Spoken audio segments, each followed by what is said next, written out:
सरदार साहब zone channel में आपका स्वागत है।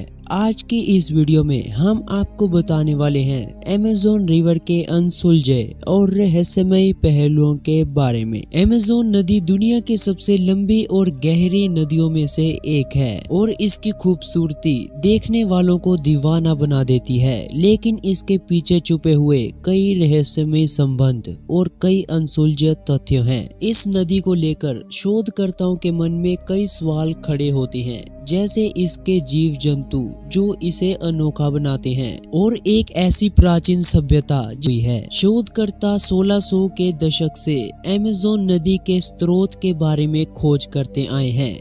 हालांकि वैज्ञानिक द्वारा की गई खोज से पता चला है कि इस नदी के असली स्रोत दक्षिण पश्चिम पेरू में मोंटारो नदी है और ये नदी इतनी लंबी है कि ये 9 देशों में बहती है, जिसमें Brazil, Peru, Colombia, Venezuela, Bolivia और ऐसे कई और देश हैं जिनके बारे में आपको नीचे दिख रहा होगा। अमेज़न की इस खूबसूरत नदी में कई खतरनाक जीव रहते हैं, जैसे कि बुल शार्क, एनाकोंडा, पिराना और कई खतरनाक मगरमच्छ।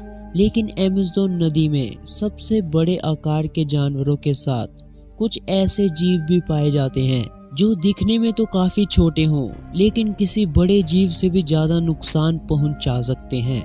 और उन्हीं में से एक है कैंडिरू नामक कैटफिश। कैंडिरू फिश किसी भी व्यक्ति पर हमला करने के बजाय उसके शरीर के अंदर प्रवेश कर लेती है जब कोई व्यक्ति उसके क्षेत्र में मौजूद हो।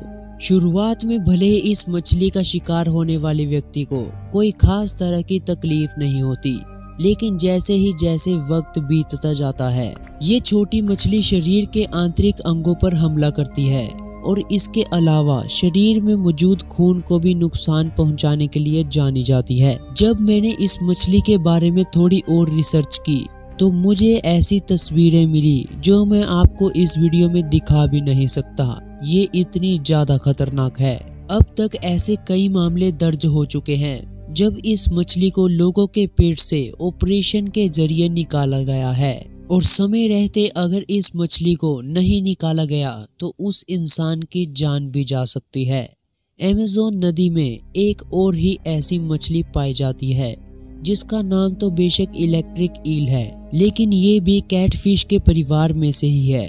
2.5 मीटर तक बढ़ने वाली ये मछलियों की खासियत इनके द्वारा छोड़ा गया करंट होता है और उसी करंट का इस्तेमाल करके इलेक्ट्रिक ईल अपना शिकार करती है। जैसे ही इलेक्ट्रिक ईल को पानी में कोई छोटी मछली या कोई छोटा शिकार मिलता है तो वो तुरंत उसे बिजली का झटका देकर मार डालती है और फिर उसको खा जाती है। और कई बार इनको अपनी सेफ्टी के लिए भी करंट को छोड़ना पड़ता है, और इनका बिजली का झटका इतना खतरनाक होता है कि अगर ये मछली अपनी आई पे आ गई तो ये बड़े से बड़े जानवर की भी जान ले सकती है। और अगर आपको इनके झटके नहीं खाने तो इस वीडियो को लाइक करके उनसे दूर रहना।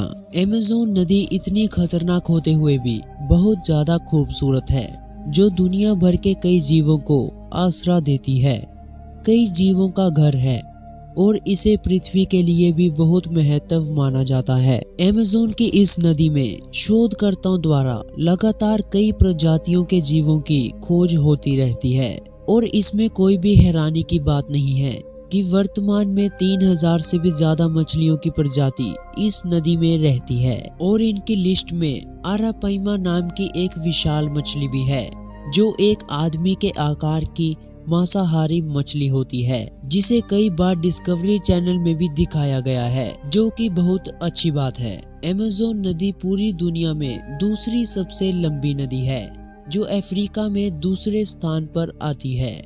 अमेज़न नदी 4000 मील यानी 6400 किलोमीटर लंबी है। बरसात के मौसम में अमेज़न नदी की चौड़ाई 120 मील यानी 190 किलोमीटर बढ़ जाती है। वास्तव में ये इतनी बड़ी हो जाती है कि इसे नदी नहीं सागर भी कहा जाता है। अमेज़न नदी दुनिया के 20% ताजे पानी को अटलांटिक ओशियन तक पहुंचाती है और यही ताज़ा पानी समुद्र में नमक को पतला कर देता है, जिसकी वजह से अटलांटिक महासागर के 2 करोड़ 60 लाख वर्ग से भी अधिक क्षेत्र की सतह का रंग बदल जाता है, जो दिखने में किसी आश्चर्य की तरह नजर आता है। कई शोधकर्ताओं के अनुसार अमेज़न की ये सूरत खतरनाक नदी के रहस्य छुपाए बैठी है।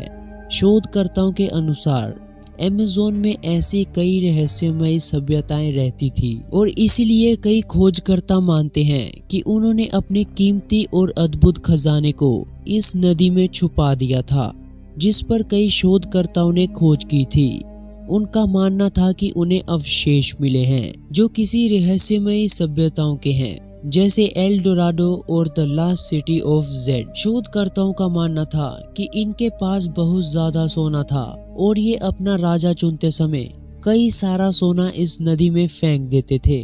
मतलब इनका राजा सोने के पानी में नहाता था और शोधकर्ताओं ने दावा किया था कि उन्हें अमेज़न की नदी के कई क्षेत्रों में ऐसे ही सोने के धातु मिले हैं जो उन रहस्यमयी सभ्यताओं के भी हो सकते हैं, लेकिन इसका पक्का सबूत आज तक कोई भी शोधकर्ता नहीं दे पाया। मतलब ये बात अभी तक अनसुलझा रहस्य है। या फिर ये भी हो सकता है कि शोधकर्ताओं ने लोगों में अपनी प्रसिद्धि पाने के लिए ऐसे ही मनगढ़ंत कहानियां बनाई हो, क्योंकि इन रहस्यमयी सभ्यताओं की सिर्फ कहानियां ही लोगों तक पहुंच पाई है।